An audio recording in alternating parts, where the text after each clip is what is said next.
Right, a mindfulness activity that you can do this week is the kindness tracker. I've given you a couple different sheets that you can track this on. Your first one is a donut, or you can choose the sunshine with the rays of light, or the hot air balloon. They're all three different. Or maybe you want to try one each week, or do one and when it's finished, do another one, or share them with siblings or another friend in the neighborhood so that you guys can do it together. So this is just an activity, so while we are all home together and life is a little bit different, maybe you want to make sure that you are showing a little bit more kindness to others and to yourself. Taking care of yourself is one of the ways that we also want you to be kind. So today, my kids have been super helpful around the house.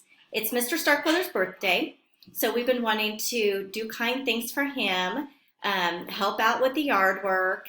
They changed the salamander's stuff today, got it all cleaned out. They filled the tower garden for me.